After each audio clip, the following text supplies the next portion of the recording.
Yes, sir. Yes, sir. You've tuned in to another edition of the Sports Shop 27. I'm your host, Jermaine Coulter. To my far right, I got my main man, Kevin Johnson, KJ. And in the middle, today's special guest, we got former Clemson University tight end. This guy played with the best of them. I'm talking about Newt Hopkins, Sammy Watkins, Taj Boyd, Bruce Ellington, you name it. These guys won the ACC championship in 2012. He made some big catches.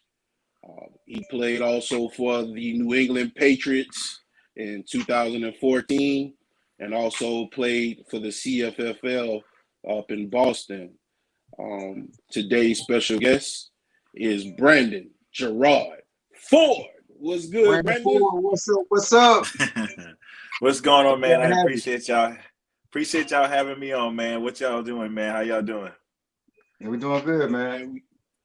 Thanks for coming on the show today. For the people That's that good, don't man. know That's you, good, man. All right. For the people that don't know you, let them know where you're from and a little bit about your background. So I'm from Charleston, South Carolina, in a small neighborhood called Jack Promise. Just around the Hughie, Canoy, Daniel Island area. For some who don't know, like as small or however you want to call it, but overall in the Charleston area. Grew up country boy, outside, basketball, playing in the dirt, football, riding ATVs, go-karts, you name it. Always outside, man. How we do it. Kind of actually really got into football late. Okay. Always was a basketball player. You know, my mom played basketball. My dad was a football player. So, but they're both short. So everybody always say, well, how you get so tall? Well, I had tall grandparents on my dad's side, and then my grandfather on my mom's side was tall too. So I guess they kind of missed the growth spurt, and I kind of caught it. So, but to just go back to that, me and my two brothers and one sister grew up. We always was outside kids, man. Always in the dirt with our cousins playing. Grew up, went to Cane Hoy. They closed down the high school, so went to Hanahan High School. That's where I kind of made my niche for college. But like I said, man, I was strong basketball. I didn't really get into football until my 11th grade year. I mean, I played junior varsity, but I didn't play varsity until 11th grade. Yeah, and I was a receiver coming out of high school. I was a big receiver, so you know, me and AJ Green were like the top guys our senior year, and I was still like just like a raw athlete at the time. Like you could see the talent, but like the route running, you know, just the little things that put you above some of the other guys I didn't have yet. So even when I got in college, like just, you know, grooming, I still had ways to groom and things like that. But that's kind of a little bit of story. We'll save a little bit more for later. That's it. We appreciate it. Go ahead, KJ. Yeah. Hey, what age you start playing sports, and what sport was your first love? Man, really, since we was kids, man, we was just running around outside. I mean, I'm pretty sure y'all remember the game, throw up tackle. Everybody used to throw the ball up, and you know, everybody's trying to run one way or the other way, and everybody tried to tackle you. So really, I mean, I think as a kid, I didn't really have a dominant yet. I want to say probably when I got in middle school, starting to go into high school, basketball was it. Like I just knew like I'm gonna be good in basketball. I'm gonna go to the college. I'm gonna go to the league. Like dreams, like crazy. Like hey, this is what I'm gonna do. And then you know, sophomore year, my high school football coach, who I wasn't playing for at the time, because I was on junior varsity, was like, "Man, you could really be, you know, the next big thing in football." And I'm sitting there like, "Man, nah, like it's gonna be basketball." He's like, "You know, with your height, size, like you know, the average point guard in the NBA is like 6'4", 6'5". He's like, so unless you're gonna play point guard, you know, it ain't looking too good for you to play a center or, you know, power forward, which I did in high school. So man, I gave football a try my junior year. I'd say I was probably had a pretty solid year, man. Above average, and then just blew up my senior year. But my first love, and still is today, is basketball.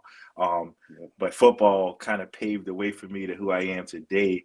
And I actually took some of the game from basketball and put it into football. And you always talk about like hands-eye coordination and being able to shield defenders off.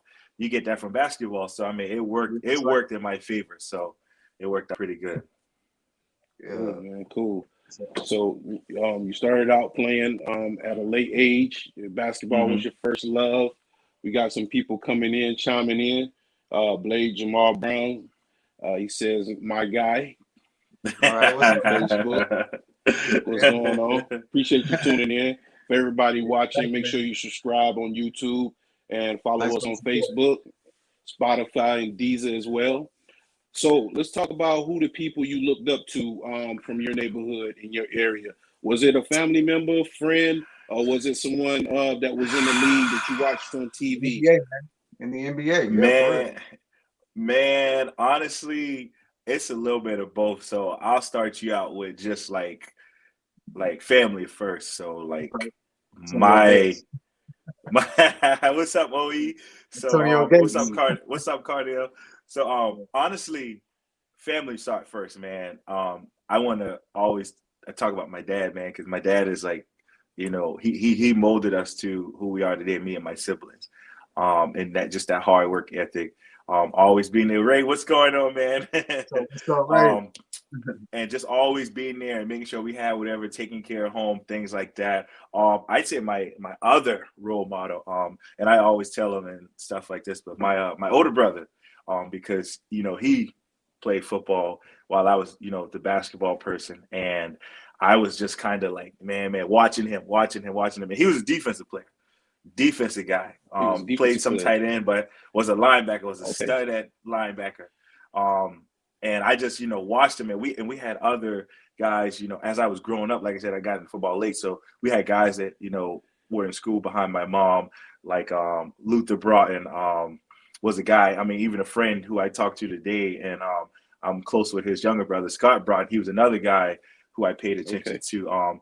But I would say my older brother, and then I had a cousin named Ruben Coaxum, who was really like that guy who played with me that really, honestly, nobody really got to know him like that because he moved to Florida going in our senior year, and he was the guy. And when he left, I kind of like took over.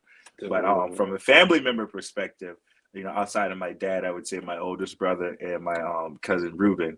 When you get to sports, I look at, like I said, Luther Broughton was a guy from my area. Robert Poche was another guy, a defensive guy. When you talk about some of the guys, like in basketball, Kevin Garnett, big fan of Kevin Garnett. Love watching Allen Iverson. Kobe Bryant was another. And a guy who is from the Cadehoy area, plays overseas now, Vernon Taylor. Went to Cross High School. Another guy who I watched. And then Scott Broughton was a multi-athlete. He's Luther's youngest brother. I mean, he's the youngest out of all the kids. And I just, you know, grew up watching those guys. I was years behind them, 3-4 years, 10, 15 behind some of the other guys. And I just was still trying to find that niche as a kid, man. I mean, was just always like, man, is it going to be basketball? Is it going to be football? And even getting into like my senior year, like I had some small basketball offers, but I knew football was going to take the route. But like I said, just to get back to what you asked, man, like I said, family, my older brother, my cousin Ruben, and my dad, and then those role models in sports, Kevin Garnett, Luther Broughton, Robert Porsche, guys like that. Hey, what about the new school NBA players, man? The new school NBA players. Is any of those that you look up to? I mean, I mean, I always talk trash to some of my buddies about LeBron, but I mean, LeBron is probably one of, if not the best, one of the best NBA players ever. As far as, and I mean, you can kind of put him in that new school, kind of, I'm not gonna say old school way. I'm saying kind of close to that, just because he's in like year 18, year 19. He's kind of like the Tom Brady of the NBA. Everybody wants to team up with him because if you get on team with him, you know he's gonna get you to the final. So I mean, as much as people, you know, hate on him, and I talk trash to my buddies about him because I was a Boston fan, so we whipped up on him in his early days, and then he whipped up on us. But I mean, you got to respect that guy, man. On the court, off the court, the guy is, I mean, probably the most dressed role model for any kid, man. I mean, just great.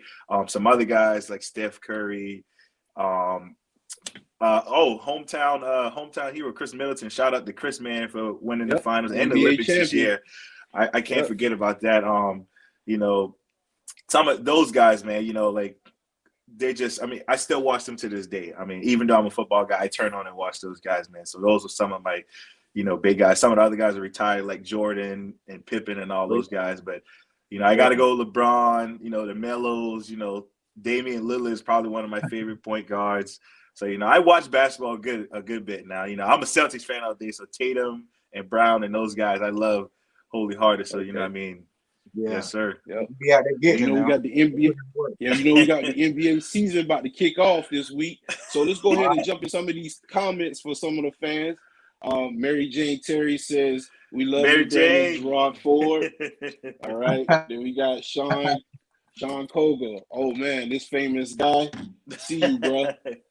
You got Cameron Dahl. Cameron Dahl said Brandon is a local legend. 843 represent. All day. Michael Butler said 4. Hey, he hit the Shout button, out man. to Mike. Hey, let me tell you, he ain't never locked me down. He lying. But I will say he is the rush king of flag football in Charleston, South Carolina. He is the rush king of flag football. I give him that now. Oh, he got that's my guy. I gotta give you a shout out, Mike. I gotta give you a shout out. Yeah.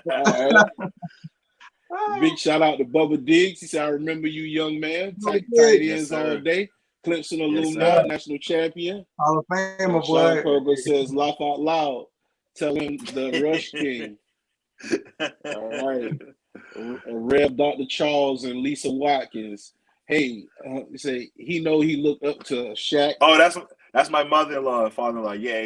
I was definitely a Shaq fan too. I was a Shaq fan too. I can't lie about he break the rims, baby. He brought a couple of them down. Yeah. He said, Mike, take your A to the sleep, man. Then Michael Butler gave you strong arms. You got a lot of supporters on the day. My Gamecocks have produced some good tight ends. So what made you choose Clemson over USC Gamecocks? Let me answer that. So let me answer that real quick. So OE and to everybody out there. So I grew up. I was a Gamecock fan. And Cardell or Blade Brown, Jamar can tell you I was a USC fan growing up. Until my junior year, man, playing, I was getting recruited by them. And Steve Spurrier made the comment, like, man, I don't think this kid's going to be good enough to play for me. I don't think he's good enough going into my senior year. And I was like, well, dang, you know, like as a kid, when you love something or love somebody and you hear like some hurtful comment or words, like, you know, getting ready to go up to the next level and you want to play for like the team you've always liked. And to hear that, you're just like, oh, dang, like that's no respect. So I was like, man, you know what, bump it, you know, whatever. So move on. And, you know, let's just fast forward to senior year, 70 plus catches, 1,700 plus yards, over 24 touchdowns. And now USC is knocking on my door. Hey, we want to offer you. And I'm like, nah, man, too late. Remember, I ain't good enough. So Clemson was right there. You know, I almost went to Tennessee. Tennessee was actually a really good school. Philip Fulmer was the coach at the time. I loved the campus. Just was a little too far away from home. So I was just kind of like, man, let me go somewhere closer. And then my high school coach went to Clemson. Jeff Cruz played on the 1981 national championship team, played for the Denver Broncos in the league. So he kind of was my mentor too as well. And that's just kind of how it went. Clemson was that family atmosphere when I went on my visit. So, man, USC, I had to kick to the curve. OE, man, I had to kick him to the curve. Your daughter said, hey, Daddy, Mommy and I are watching. Hey, Candace. All right. Demetrius says Tigers. Brother-in-law. That's my brother-in-law right Jamal Brown said, yep, Mans went to Clemson for a passing lead, made a one-handed catch, and that was game over. I did make a one-hand catch, and they offered me on the spot. And I did have to prove Spurrier wrong, Ray. Ray Wynn said, got to prove Spurrier wrong. Yes, sir. Yes, sir. Sean Kroger says, drag, that's crazy. But God had other plans, bro, and you balled. Yes, sir. Yes, sir. Yep. And then you came back and said, South Carolina State, man. You should have went to South Carolina State. Man, you know. Michael Butler said Ford have to choose one quarterback right now to get you to the ball between Justin Herbert and Kyler Murray. Ooh. Who would you choose? Man, that's tough, man. God, that's tough because they both balling. They both young. T. Billy was good. Tremaine, what's going on, man? Billy. Man, oh, man, Mike, you put me on the spot.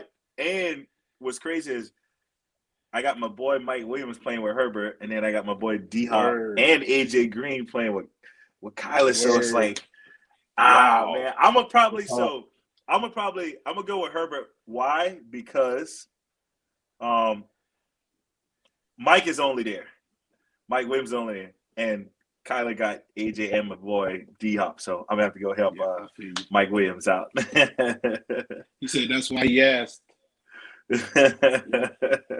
So talk about some of the rivals that you faced in high school in Charleston. Name some of the players that were notable in your league and in your conference, and just talk about, playing for your head coach at the time in the late late 2000s.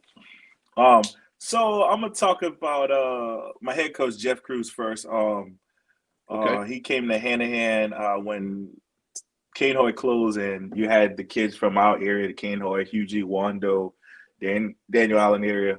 Half of us had to go to Timberland, half of us had to go to Hanahan. Some kids who were a little further out went to Wando, and that will kind of split everything for us. It was great, man, just playing for him, because I didn't like I said, I didn't know, like, hey, man, this is what I'm going to do. Like, I was basketball. And I had this guy telling me, you're going to be good at football. And I'm like, I know I'm going to be good, but, like, I'm going to be better in basketball. Like, you know what I mean? Like, let me be better in basketball. And then, like, it took a turn, and I saw what he was saying. And the guy made me, or helped me. I remember from freshman and sophomore year, my junior, senior, I had to go back and take some classes because, those 2 years I was kind of like, just above average or right around average, getting C's and not knowing, when you get to those universities or getting ready to go, you have to have that GPA in your core classes. So they don't count PE, they don't count weightlifting and stuff like that. They count, your math, English, social studies, geometry, like stuff like that. Like, they don't want to see, what you got in the extracurricular stuff. They want to see what you got in the core. So I remember taking Spanish over.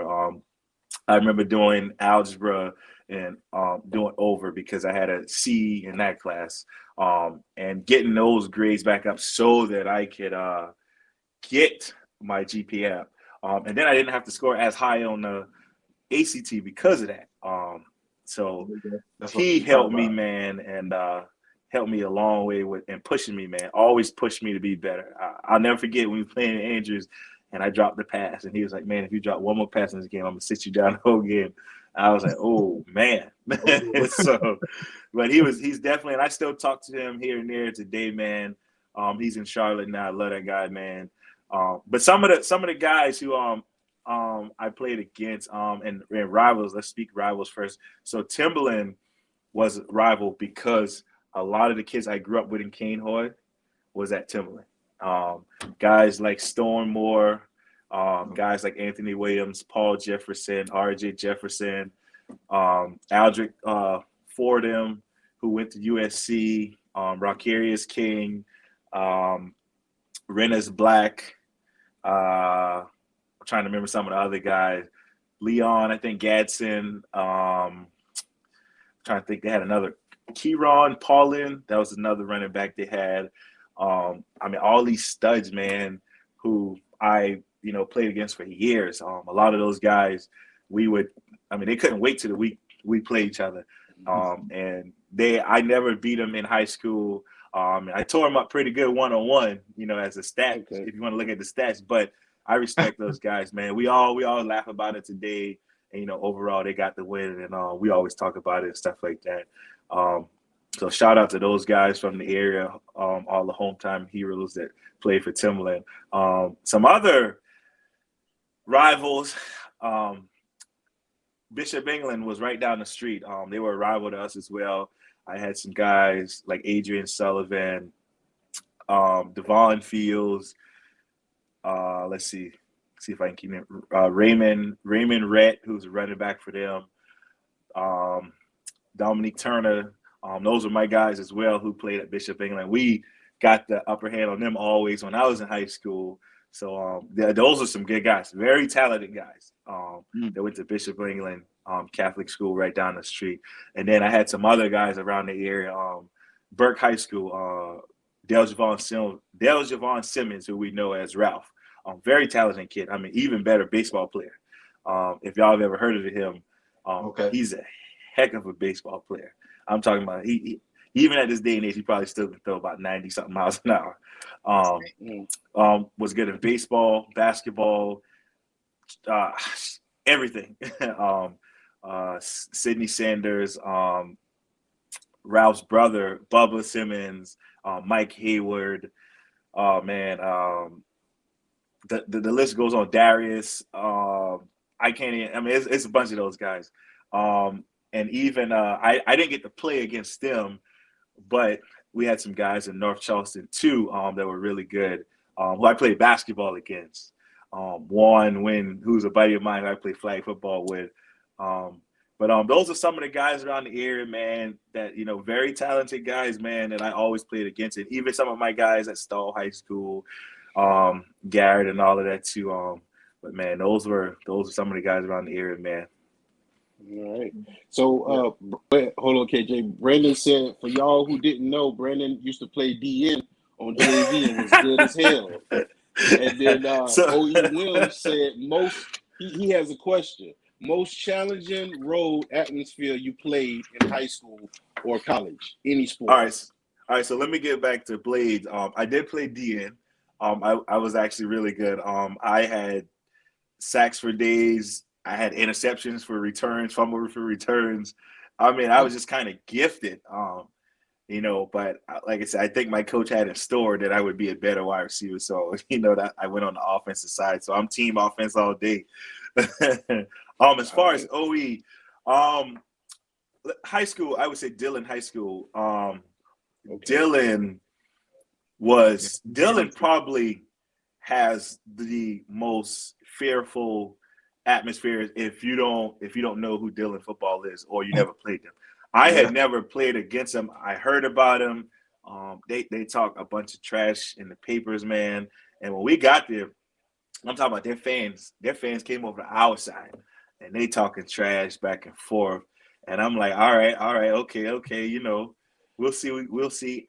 And we go in there, man, and we're smacking them left and right, man. And I joke with my guys all day, and they know the truth. But the refs, I'm just gonna leave it as that. They took my W away my senior year, but that was probably one of the toughest, most competitive, and the atmosphere was crazy, man. Crazy. I mean, a couple of those guys, Dwan Bai is one of my good friends, man. That team was talented, very talented. So I got to say Dillon in high school, outside of playing Timberland as a rival. When we get to college, oh, man, I would probably have to go with I gotta pick three because there was three atmosphere I've been a part of that was crazy. So 2010, we go down to Auburn and we play Mr. Cam Newton. And that was insane. That was insane because we had the lead and they came back and won it and we lost. We had a touchdown dropped at the end and a missed field goal. And they won the game. I definitely got to say Auburn is one of them. Love playing in Florida State, man. Love. Stadium's not as big, but man, atmosphere is crazy. Fans are great. Good all around. And then I would say I got to throw Virginia Tech in there too. I got to throw them in there. Because we played them at a night game. Oh yeah. And they call it Beamer Ball up there, and it was the days where we were starting to turn and beat them. But man, that was crazy. And then of course our rival South Carolina was another one. A bunch of good friends on that team that I played against. Some are still playing in the league today.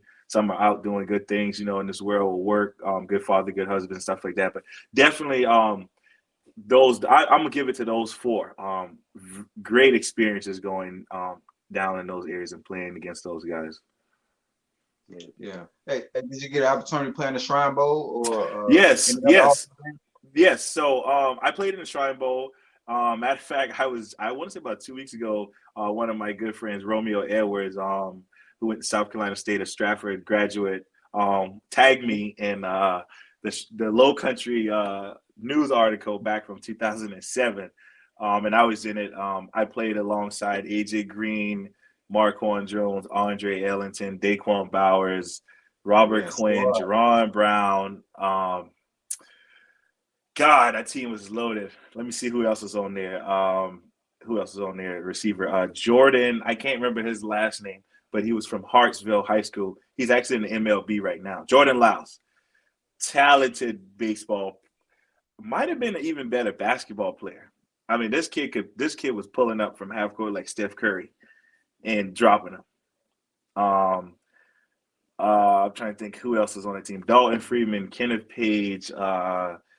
I mean, we were loaded, man. I'm even playing against some of my guys from North Carolina, like Spencer Adams. I mean, that was a loaded team that we had, man. I think Everett Dawkins was on that team as well. God, that was a very talented team that we had, man. I mean, Damian Sowell's from Dillon. I mean, the list just goes on and on and on. So I was a part of that team right there coming out of high school, that 2007 Shrine Bowl team. Nice. So Charles Watson says, was Woodland High School a rival? So they weren't really considered a rival when I was playing. We played them a couple times. We beat them twice my senior year and once my junior year. We played them once my junior year, beat them. We came back my senior year, went to them, close game, beat them, and we just slaughterhoused them in the playoffs the second time around. So they weren't really considered a rival when I was playing, but definitely had some talent. One of my Clemson buds, Robert Smith, who played safety for us, was there. He was an all-around player for them as well. Cool. So going to the recruiting process after your Shrine Bowl, what visits did you take, and what schools were on the table, and why you chose Clemson? I know you said earlier it was closer to home. Talk about your recruiting process and the schools that were after you and the visits you took. I would say, so to be honest, I only took one visit to Clemson. Part of it had to do with just me not really knowing the recruiting process. Like, you can take as many visits that you want. Clemson was my first offer. Like Blade said, I made a one-hand catch, and right after that, they brought me and said, all right, we're going to offer you right now. South Carolina, like I said, came on late. Tennessee offered me. This was at junior day. NC State. Virginia came on late. I actually kind of wanted to see what they were about because I got an aunt who lives in Virginia around the DC area. So I kind of had a little interest towards them. Didn't really make the break on going, but I kind of thought highly of them at the time. Georgia was another. Georgia was probably in the lead as far as me committing or going to them at one point, especially because AJ was going there. But at the time, we were, he was in 4A, I was playing in 2A, and we were like the best two. Like every weekend, it was AJ and Brandon in the paper. And I was like, man, it'd probably be really good playing with him because we played in the Shrine Bowl, and obviously we were committed to our teams before that. But I was like, man, I want to play somewhere else. I want to kind of, play somewhere else. Because I know Georgia runs the ball, and I know when they throw it, they're gonna throw it to Mr. AJ first. So let them get their guy. And he had more experience. I always tell people, like, talents were probably just as equal. I'd say he was probably a little more elusive, but AJ had more experience as a freshman. This guy played since he was a freshman. I didn't play till I was a junior. So he was more polished coming out of high school.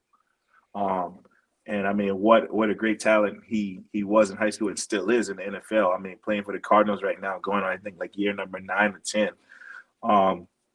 But back to that, Georgia was one of the schools. I was getting recruited from local schools around here like CSU, Citadel, Coastal Carolina. Tony Elliott was actually at South Carolina State at the time and was recruiting me to go there.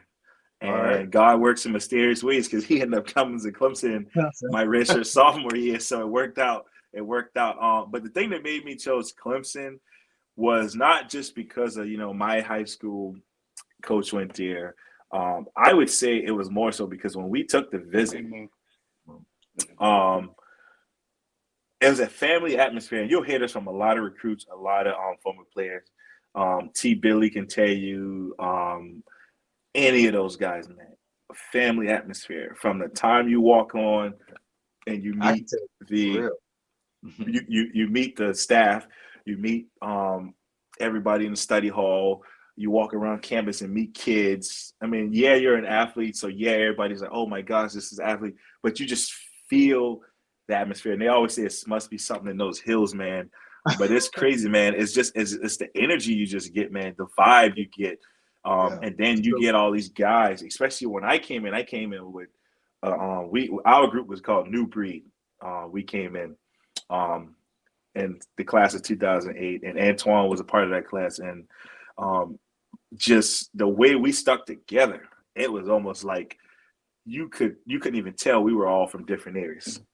I mean, we just molded right away. And I mean, even when my family members would come up there, they'd be hanging out with these guys, and you just think it was one big family reunion every weekend.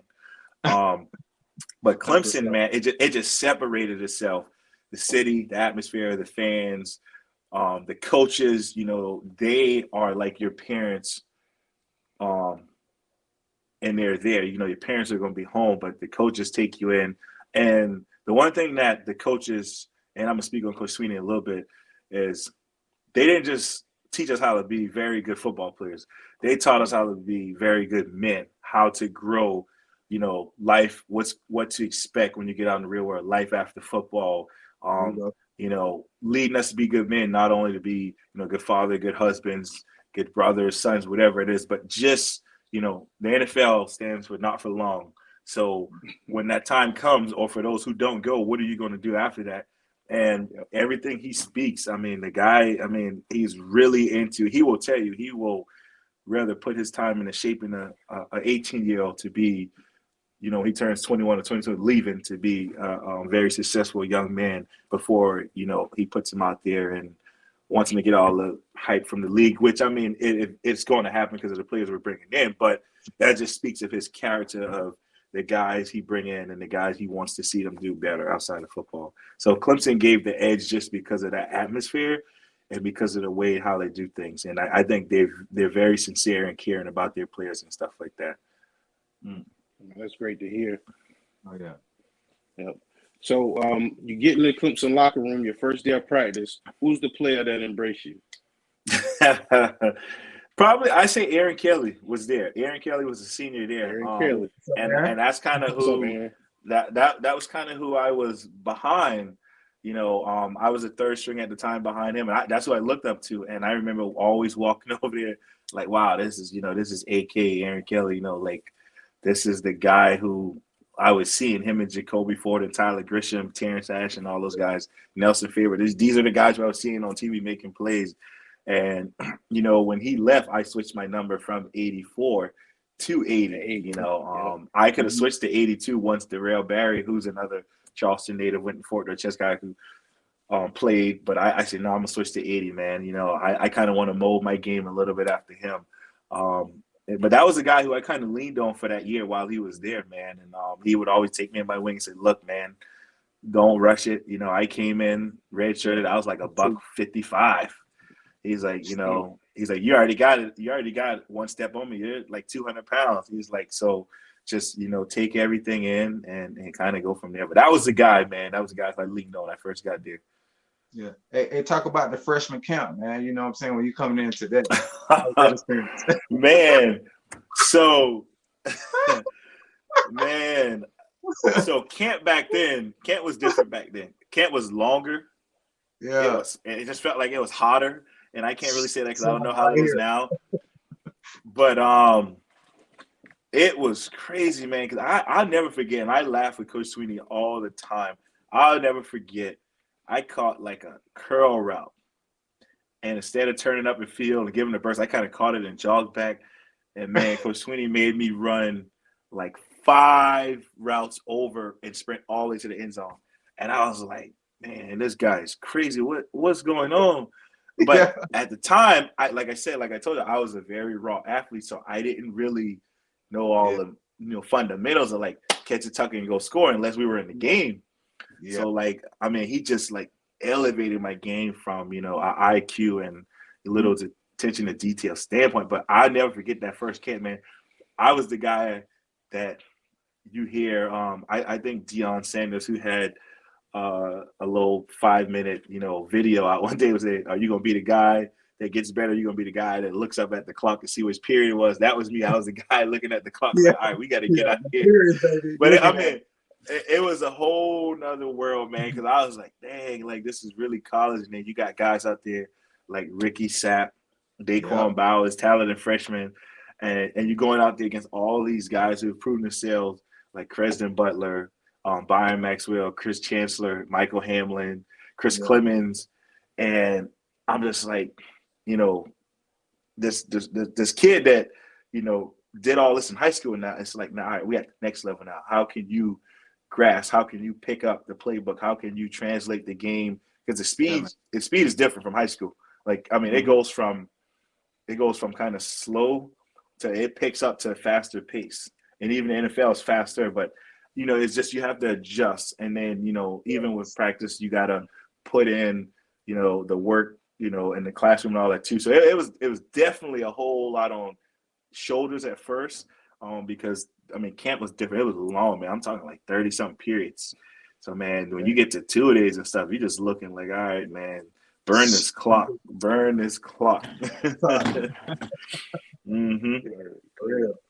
So, talk about your first start at Clemson. What year were you when you first hit the field and you got that starting nod? So my first start. So I tell people my first start was my senior year. I actually started in a couple games. I think in my junior year, we came out in 2 tight end sets. So technically I started. I was still the second tight end behind Dwayne Allen. But I want to say it was against Georgia Tech or Maryland. I can't remember. But it was a run play. But I like to go fast forward to my senior year when I was the guy. Dwayne was gone. So my first start to me was when we played Auburn in the Chick-fil-A Classic opening up. And I was ready to play. I think the problem was I was so ready. Like I was doing little things in the game that I had done all my career, right? But I was the guy now. So I started off the game kind of sluggish, with 2 drops right out the gate because I'm wide open. I go to catch the ball and turn, and I drop it. And I'm talking about 2 plays that could have been touchdowns. Then I kind of bounced back. And I ended up catching 5 passes for 80-something yards. But if I would have caught the other 3, you're talking 100-plus yards, probably 2 or 3 touchdowns. But that was my first start. And I'd say I call it a mediocre game. I did really well in the blocking game. But the passing game, I could have been much better. But I think it was just the excitement, me being a starter. Now, they're counting on me and not, being the back. It's easy to be the backup because you could mess up. People are like, oh, he's the backup. It's all good. But the starter messing up, they're like, all right, now, something, you know what I mean? So it's a little different. But I kind of, got my way going by that 3rd game, man. And after that, man, the rest is history. Yeah. And so 2012, you was named first team All ACC, man. How did you feel in that moment? So, man, I felt great, man, because I know I could do it, man. The one thing was, I had God on my side always, I had the support for family and friends, and I believed in myself. I took everything I learned from day one coming to Clemson to, the day I left, and everybody knew I played receiver, so I could catch the ball. I was probably, coming in, slants and fades. Possession routes, I was winning all day. So everybody knew I could catch in traffic. I had hands. I could do this. I could do that. So, being all ACC, and I actually made it over a friend of mine, Eric Ebron, who played for North Carolina. I think he's playing for the Steelers now. But he was very talented too and got drafted. But I made it, first team because that was one of my goals. Jeff Davis will tell you, my freshman year, I had all these goals written down of what I wanted to be and stuff like that. But I just worked hard, man. And the crazy thing is, Todd sent me a picture one day before Clemson. One of the pages posted it that I'm actually in the record books for like 4 different stats. And I did really all of this in 1 year. Like 1 year. I played 4 years or 5 if you count the redshirt. But I had 2 touchdowns my redshirt sophomore year, 2 my junior year, and I had 8 my senior year. Uh-oh. Went out. It's 4. You back. Yeah. Hold on, can y'all hear me? Oh yeah, we good. You back. Hold on. You I good? can't hear myself. Let me make sure I can hear. All right. You good? Oh, y'all can't hear me? Yeah, we can hear you. All right. I can't hear y'all though. You can't hear us? No. You might have to go out and come back in. Go out and come back in. All right. All right.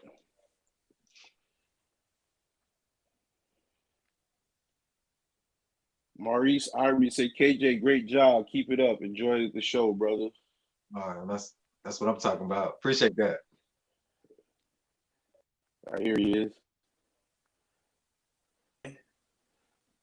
All right. Here I go. Y'all can hear me now? All right.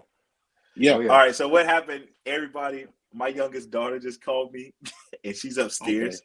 So that's what happened with the little miscommunication. I know. But let me go back to So I pretty much just work hard, man. And like I said, man, I'm in the record books for like 4 different things: the most catches in a game, the most touchdowns in a year, and it's some other stuff. But I did all that in a year, man. I always tell people, man, if I had 1 more year, because I was a late bloomer, I could have probably shattered the record books. I could have probably still been playing today. I mean, who knows?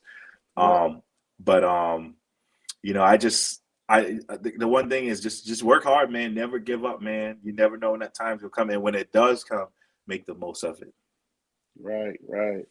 So we got some highlights, man, from the Clemson Florida State game. I think you showed out a little bit. We're gonna go ahead and let the fans see the clip. For everybody that's watching, make sure you subscribe on YouTube and follow us on Facebook. We appreciate you tuning in. Let's go ahead and go to that clip, okay? Defense is left, and now you got a quarterback who's a threat running. So between Boyd running and Ellington running in the middle, it's quite a tandem to deal with. Ball at the Knowles 17. Taj Boyd fires complete. Touchdown, Brandon Ford. The graduate student from Wando, South Carolina, who has replaced the John Mackey Award winner with a 17-yard scoring strike for Taj Boyd. I think there's confusion on that play in the secondary for Florida State. It was a wheel route, a lot of attention being paid to Sammy Watkins, not as much being paid to Brandon Ford. You could see the frustration after the play there. By that time, Rhodes. Spencer Benton, the holder. Canonzaro tacks it up. Down. Sammy Watkins right here is going to get work to the middle of the field. Brown's on the outside. The touchdown comes from here. He's just a little wheel route down the sideline. Watch the linebacker right here because he does not run with him. Christian Jones respects the run fake, kind of sits up there, and it really put, with all due respect, it puts Xavier Rhodes in a little bit of a pickle. He's got a receiver behind him, and he's got a tight end in front of him. That's why he was so frustrated. He didn't get help, and it looked like it was Christian Jones that was supposed to be there to help him out. Now Green in motion for the Knowles.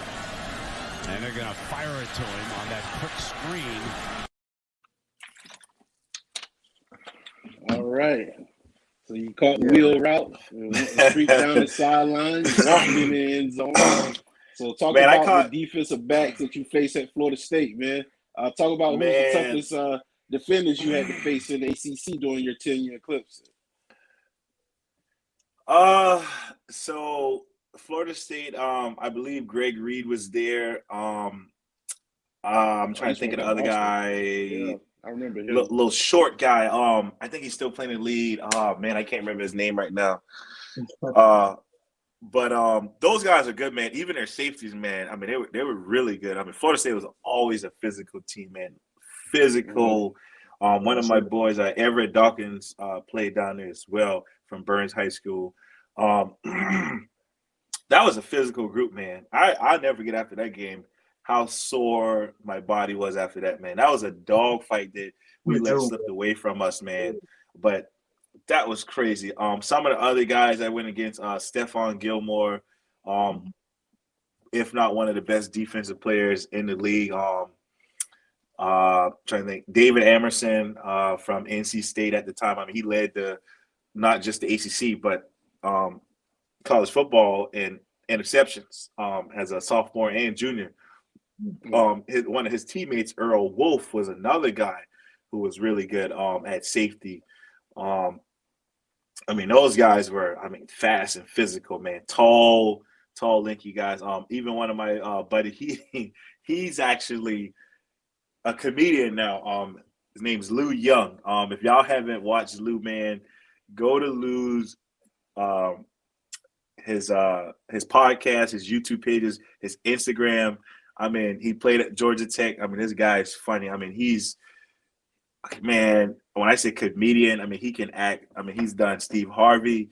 He actually did all of the guys on the what's the podcast that Brandon Marshall and all those guys do? Athlete. I am athlete. Man, listen, he did. Man, when I tell y'all this guy is funny, man. I mean, I don't want to get off subject. I mean, he was a good player, but when y'all get time, follow Lou Young, man. This guy is hilarious. Hilarious. I mean, maybe if we got time, I might bring up a clip on my phone and show y'all, but this guy's funny, man. But he was another one of those good defenders, man, that I played against as well. Talent was just, I mean, these guys were all, NFL players. Some are still playing, like Stephon Gilmore. But just, man, the relationships we build outside of football, man, takes it a long way, man. I call those guys my brothers all day. Yeah, cool. Hey, man, talk about playing around that good talent, man, on the offensive side, man, with Todd Gord, man, the wide receivers. Man, we were loaded, man. Let me tell you, I don't know if there's been another college team, or I don't want to say Clemson team, because I feel like they've had some guys too since we left, but just well-rounded group. I mean, of course, Deshaun had his guys, Trevor had his guys, Kelly Bryant had his guys, DJ has his guys now. But when I say well-rounded group, I'm not just talking about the first-string wide receivers or the second. I'm talking about the third too. And you can't really call them third, because when they got in the game, they made plays, even the backup running back. So you had Todd was probably in the best situation anybody could be in. Todd could turn to the left and hand the ball off to Andre Ellington. He could turn to the right, hand it off to Roderick McDowell. Todd could look to the right, throw it to Nuke Hopkins. He can look to the left, throw it to Sammy Watkins. Then he can look back to me. He can look back to Jerron Brown. And then you say, okay, who else we had? Well, we had Martavius Bryant, Sharon Peake, Adam Humphries, who comes next. Then you had Stanton Seckinger, who's behind me. And then Taj's next year, he's throwing to Jamon Harper. He has what's the other kid name? God, I can't remember his name right now. Bryce McNeil was there as well. Marquand Jones was there. I mean, you had all of this talent just there. And I mean, you talk about, I mean, all the names that I just named either are in the NFL or played or got a shot.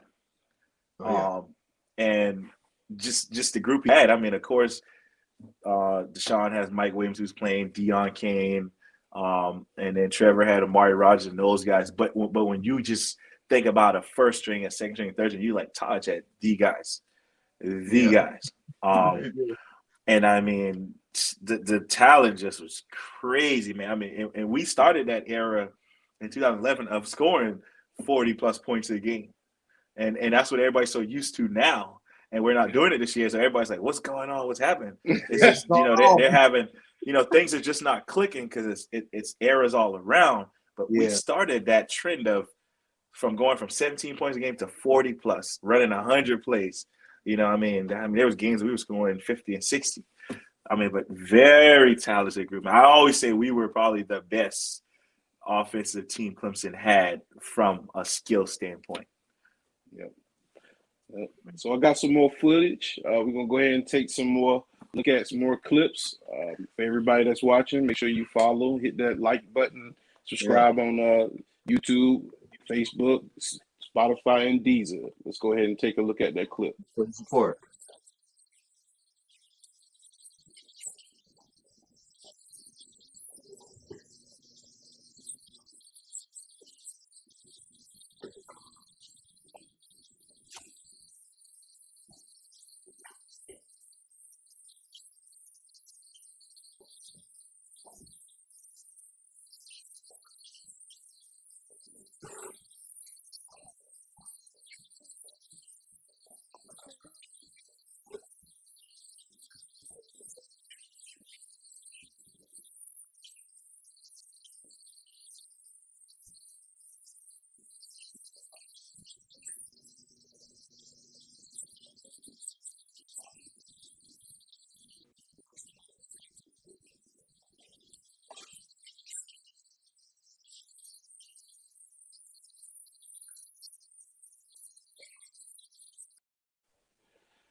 All right.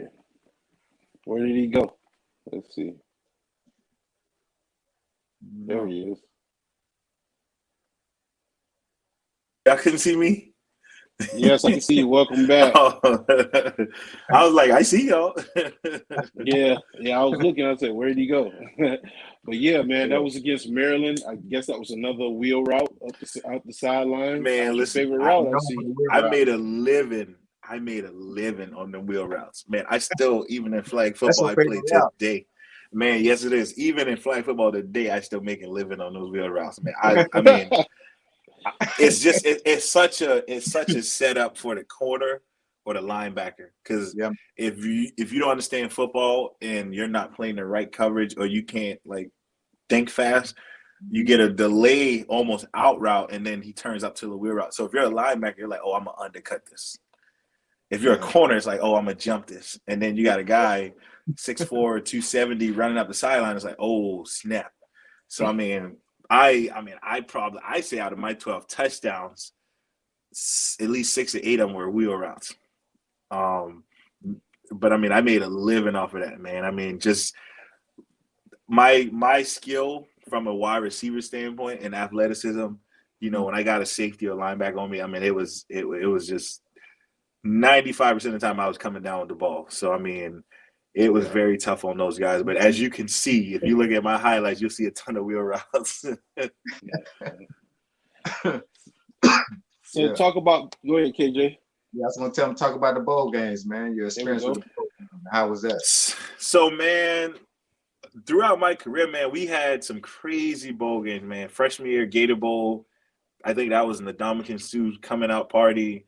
Then we go to redshirt freshman year, which was the Music City Bowl, and we play against Kentucky. And I'm pretty sure y'all know the name Randall Cobb was their all-around guy. We ended up beating them. Ricky Sapp made a crazy 4th down stop, tackled them like not even a yard, like inches short of the 1st down to seal the game. Then we go to my redshirt sophomore year, kind of my coming out party. 2 touchdowns on my birthday, December 31st. That was kind of Taj's next step from being that freshman that everybody was wondering what he was going to do because, Kyle Parker was our quarterback, but he was leaving for baseball. So that was kind of the connection we created going into my junior year, his sophomore year. And then my junior year, just kind of the new offense, man, of scoring all those points, just getting in and making plays. But going to that year, that was probably the worst bowl game. We played West Virginia and got beat like 70 to like 33 or 37 or something like that. And then my senior year was the redeeming game, playing the LSU. People call it the Battle of the Death Valleys, whatever you want to call it. And I mean that team was loaded all across the board, defensively and offensively, and it was a hard fought game. That was actually, I think, my best game, as far as probably my second best game, because my best game probably was NC State that year. But I had 9 crucial catches, a big third down right before on the series, before the fourth and actual 16. That was actually on the 3rd and 11. That was a hard-fought game. I mean, it came down to the last second, a kick that we won the game to beat LSU. But that bowl game was, man, LSU might have been the toughest team we played outside of Florida State from a physical standpoint. Yeah, I mean, those guys were, it was like they were bounty hunters out there coming after us, man. Them guys, they was not playing anything. And that team actually had Odell Beckham and Landry. And I mean, the running backs they had were just crazy good. But we ended up pulling it out, man. And that was kind of the roller coaster that was going up for Clemson, man, to what we have today, man. So people always talk about the big 4th and 16 and stuff like that, because it was a play that I told Coach Morris to run because of what we saw out there. And I mean, every time people see me, they're like, "Hey, man, you called the play, yada yada yada." I'm like, "Yeah, man. I mean, as guys, when you're out there on the field, like, you see different from what the fans and people see, so you can give a little more insight." And Coach Morris put the game in our hands, and we won it, man. So the rest was history after that. Yeah, man. How heavy was that trophy, man? So I walked around a good bit of that field, man, and I had to put that thing down a couple times. I actually had to pass it off because the adrenaline was rushing when I was picking it up. But man, after walking around a little bit, it was almost like picking up like a squatting rack and walking around. I was like, "Oh no, I gotta put this down. Somebody else can hold it now." Yeah, just living in the moment. I feel you. Yes, sir. Yes, sir. So you had a pro day, and you had a little interview. We got a clip of that. It's just like a job. You said, you got to be prepared. Let's go ahead and take a look at that clip real quick. All right. It was a good experience. It's just like a big job interview, once in a lifetime opportunity. Didn't get invited to the combine, so pro day's always there, and just had to do the same thing I thought I was gonna do at the combine if I went. And I felt like I had a pretty good day. I felt like I ran fast, did a good quality number on the bench reps. I jumped the highest, and I had good drills, and I looked good in the position drills. So I felt like overall I had a pretty good day. What was your unofficial 40 time? I'm not sure. I don't even know yet. I just saw the unofficial like 4, 5, 6. I didn't even see the official yet, so I'm still waiting on to hear that. How nerve-wracking is a day like today? I mean, as you said, this is a job interview for you guys. You just got to prepare yourself. While you're training. Getting up early. Just got to be ready for interviews. You just can't come into it thinking, "Oh, I'm gonna say this, I'm gonna say that. I'll be doing this." You can't stretch. You just gotta. It's a tough task, and you just gotta be ready for it. It's just like a game.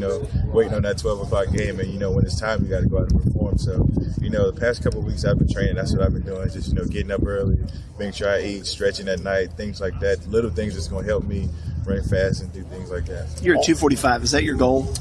Yes, sir. For right now, I wanted to weigh in at 245. At the next level, I'll probably bulk up another 5 to 10 pounds, but that would be the most. 255 is the most I get at. But right now, they wanted to see me weigh in about 245, and I did.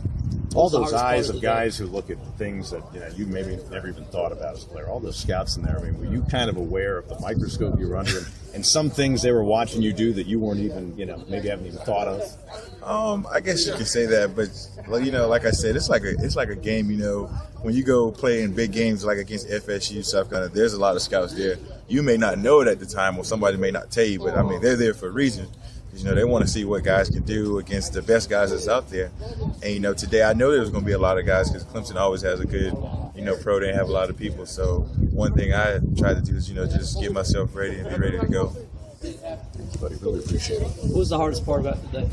The hardest part was I didn't think they gave all the guys enough time to like stretch and warm up from drill to drills. But like I said, that's why I got loose before. Try to keep staying loose.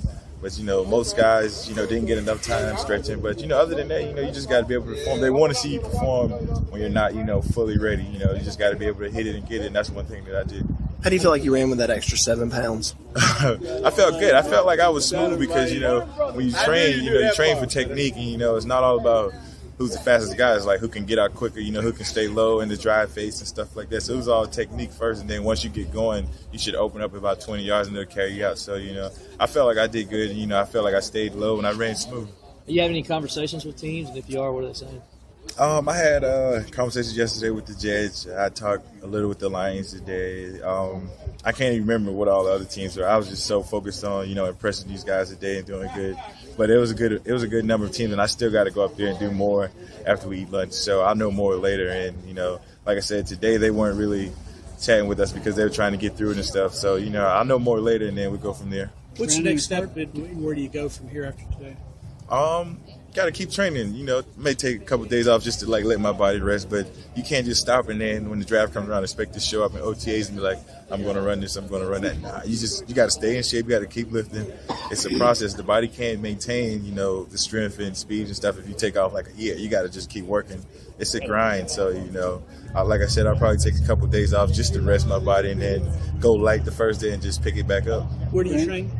I train down in XBE with Tony Villani, but I'll be up here for a couple of weeks. I'll be back down there. Then I'll come back up here for good and just staying in shape and, just keep getting bigger, stronger, and faster. Brandon, apart from this. Man, he made a lot of key points, man. That's good. Yeah. That's good. Yep. So talk Yes, about sir. going to New England, working out and playing with Tom Brady and Belichick. Talk about that atmosphere, man. That's the highest atmosphere in the NFL. Man, so it was a blessing to play for one of the best organizations in the NFL. Everything they do is first class. I'm talking about from flying you in, rookie minicamp, OTAs, even when guys got cut, they fly you out first class. They don't fly you coach. So that speaks volume about their organization. Right. When you are outside of the building, they'll tell you, Robert Kraft or Belichick will tell you, you can have as much fun as you want. You can do whatever you want, live your life, be you. When you walk through that door, it's time to clock in because that's your job now. So it's not like, tomorrow's promise we're going to play this year because in NFL, it's not like college where you're guaranteed to be there for 4 or 5 years. And you actually have now a transfer portal where you can decide where you want to go. In NFL, it's like if you don't perform, you get cut. And if you don't do enough, somebody may not pick you up. So that may be the end of your career. But the Patriots, man, those guys, being able to meet some of your college or childhood superstars like Tom Brady and meeting guys like Robert Gronkowski, Devin McCourty, Chandler Jones, Vince Wilfork, being able to talk to those guys and just learn from them, like hearing, you see them on TV and then you actually sit by them in meetings and talk to them. And these guys are down to earth telling you, man, you just got to maintain and, just try to correct the mistakes you make that day and don't try to make the same ones the next day. And, it trickles on to life, you want to be a better person every day that you were than the day before. And Belichick, those guys are first class everything, man. And a lot of people, when they see Belichick, they're like, man, this guy is like tough as nails. Like, nah, this guy is hilarious. Like, this guy outside of football is hilarious. Like, people don't realize, like, this guy is hilarious. Like, funny guy, crack jokes. You never see it coming if you don't, if you haven't been in there. And they call it the Patriot way. If you probably heard guys say that, but what that means is, when you come in, it's time to go. This is what we're here for. This is what we get paid to do. But outside of that, man, this guy's a family guy. This guy's fun to be around. And anybody will tell you that. Tom Brady, when I first got there, man, the guy like introduced himself to all the rookies. And the guy called out all the rookies. And the colleges they play for, where they were from, and I'm sitting there as a rookie, like, how does the guy know where I'm from? How do you know which high school I'm from? And my tenure through there, it was like they were teaching us, they wanted us to get to know everybody because we're going to be playing alongside everybody. So we got to be able to trust everybody. And I mean, these guys knew people that played before they were there, like the back of their hands. And I mean, everything down to the cleaning staff, the nutritionist, everything was first class. Man, I never ate so healthy and I probably ate so many different types of fish when I was up there. And I mean, everything was just phenomenal, man. That organization is great. And I'll never forget. And I always thank them for the opportunity they created for me, man, because living out my childhood dreams to make it to the NFL. And obviously, it was shortened because I had 2 devastating injuries and a torn hamstring and a dislocated shoulder. But I mean, just the time in that year that I was there, it was great, man. I mean, getting to meet the coaching staff, the players, some of the players' families, and some of these guys I still talk to today. I mean, it's great, man. That organization, like I said, I mean, it's a reason why when you hear the Patriots, they're like, even now, without them having Tom Brady, they're still a team that you play against, and it's like, all right, we got to play the Patriots. But I can't say more than enough of good things about that organization. Cool. So talk about playing in the CFFL. You went after you left them. You went to Boston. I forgot the name of the team. Boston Brawlers. So it was the what's the league called? The year we played. I can't remember it, but so it was a developmental league with like 5 teams in it. It was kind of something that they had already tried to do years before that folded. And we actually had a great run at it, but we came to the same issue where they kind of didn't have as many sponsors and stuff that they wanted to, and it kind of ran out of money. And then they brought it back up the next year and kind of similar thing. And now what they're doing now with Dwayne Johnson, The Rock, is actually he bought it from Vince McMahon, and I think it's gonna do well, and I think it's gonna stick around. And the reason why I say that is because if you know Dwayne Johnson, The Rock, and how wealthy he is and how good of a person he is, I think he'll be able to produce the next league, whatever they call it, and at the time I was in, it was called the FXFL. I think they're going to do really well. He's a very good businessman. He's been very successful in everything he does as far as movies. Obviously, he's been in a ton of Fast and Furious movies. He's been in movies with Kevin Hart. I mean, the guy is just everything he touches. I mean, from his brand of drinks he has and stuff like that. I mean, the guy is very successful. So I think he'll be able to hold this and get these guys who kind of are in that developmental phase to go to, the next level, have that second chance. I'm not sure where they stand now with everything in COVID right now, but I'm pretty sure once he gets ready to take that thing off, I think it'll definitely work out. Yeah. Hey, do you have any message for the youth? So my message for the youth, man, is, be prepared, work hard. And I'm not even going to jump ahead and say be prepared before work hard. Let me rephrase that. Work hard, because don't take anything for granted, because you never know. A lot of the youth I see today are always, video gaming, got headphones on, they don't want to be outside or things like that. Social media has them driven crazy. And you never know who you're going to walk into. You never know who you're going to meet. You're never going to know if it's the opportunity that may be that career deciding factor for you, whether it's in sports or the real world. So always pay attention. Always, be willing to do better than you did. Don't give up, because there's going to be times where it's going to be challenging and you may want to give up. You may say, man, I can't do this, but God didn't put you here for a purpose. If there's something you believe that you can do, go for it. Because I was that same child who wanted to play in the NBA, and then turned and wanted to play in the NFL, and I got there. I made it. I mean, it was shortened by injuries, but I got there. I made it. I lived out my childhood dream. That's right. And one other important thing is I graduated. I wanted to get that degree. I wanted to solidify that I was also a student. And I graduated with honors, so it wasn't just me graduating the bare minimum. So definitely never give up on yourself in education. Put that education first, because you will come to, whether it's football, baseball, basketball, hockey, whatever sport it is, there's going to be a day where the air runs out the football, or the spikes fall out your shoes on the track. There's going to be that day where you have to put it to the side and you have to get into the real world and figure out what you want to do, whether you're going to be a business owner, work for somebody or whatever. And you take that mentality, that drive that you instill from sports, that never give up attitude, and you apply it to life, because it's going to bring you all kind of curveballs, and you just got to take that back and swing at it. And there's a lot of things that'll blossom from that drive.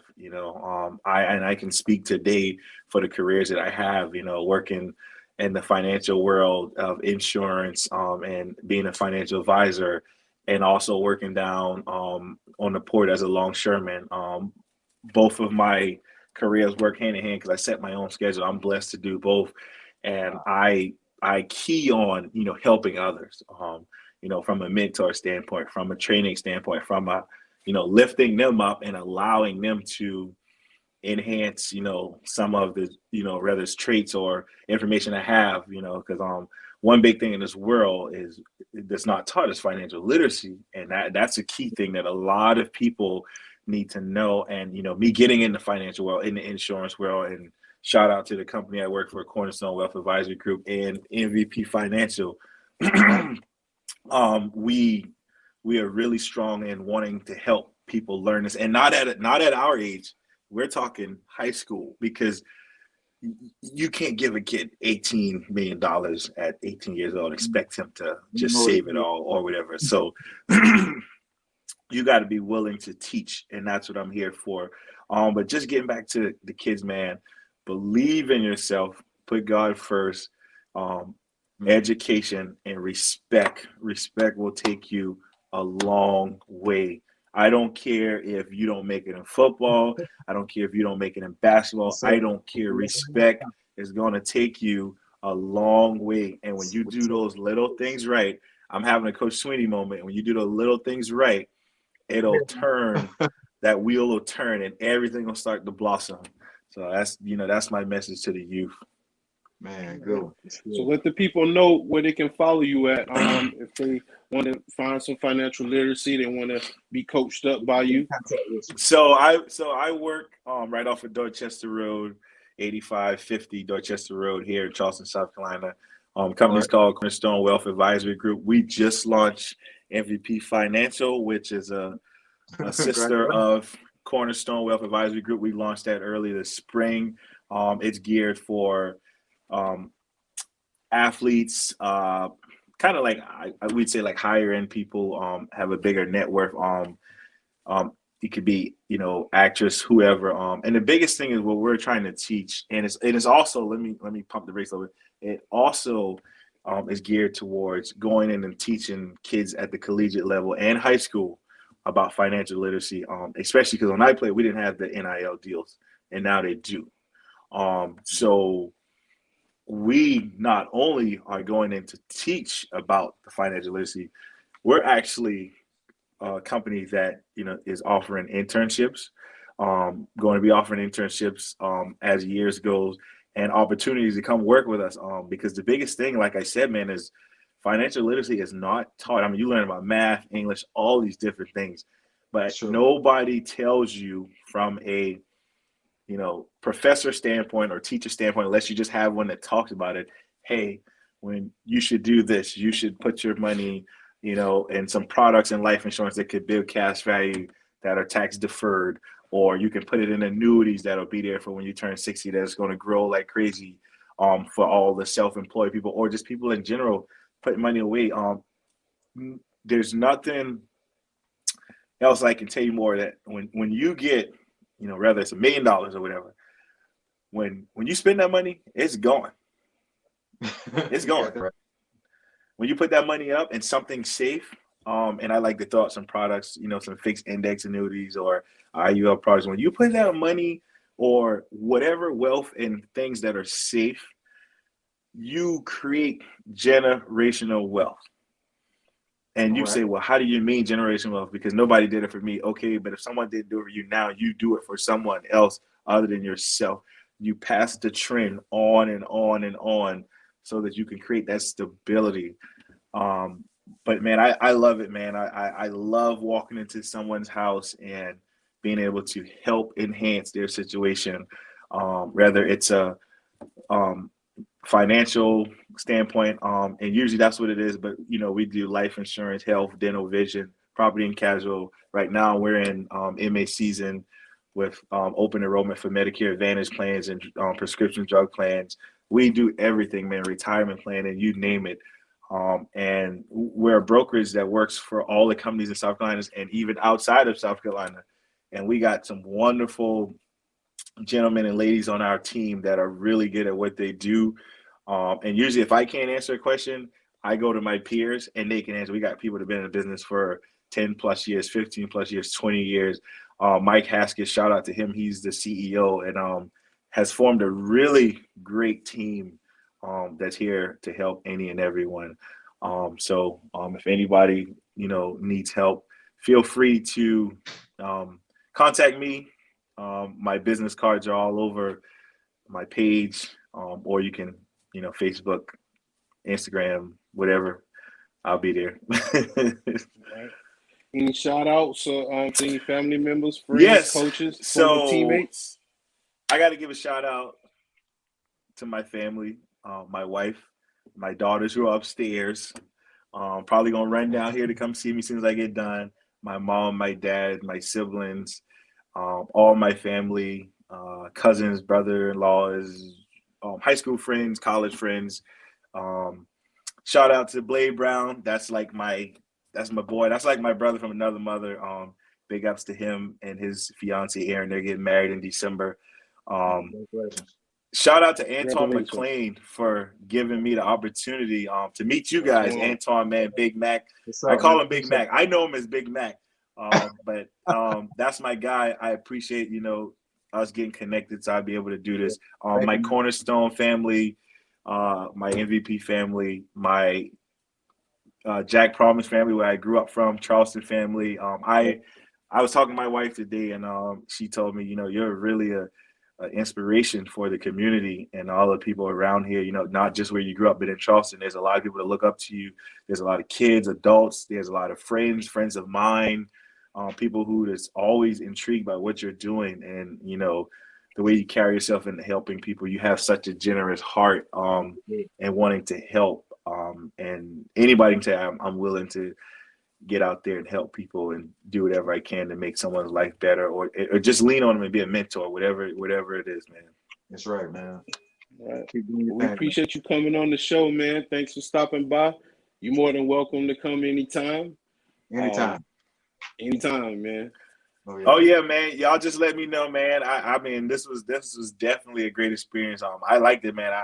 You guys keep doing what you're doing, man. Y'all gonna be very successful for one. If you guys need any help with, any contacts or whatever, man, anybody, but definitely, man, I want you guys. The guy's name is Lou Young, man. I'm gonna get with y'all, and I want y'all, if y'all could get him on the show. He's not a Clemson guy because he's from Georgia Tech, but man, he's an entrepreneur. He's an entrepreneur, man. I think y'all will love having him on. He'll probably talk about his experience in life, Georgia Tech, NFL, what he's doing now with the comedian stuff, man. I mean, just great. And I mean, you guys know, just like I know, it's building blocks, man. You meet people you never know, and they open doors for you everywhere else, man. So I'd be more than happy to help you guys and whatever you guys just let me know, man. And I'm all for everybody doing good, man. Thank you, man. All right, man. Well, we appreciate you coming on the show once again.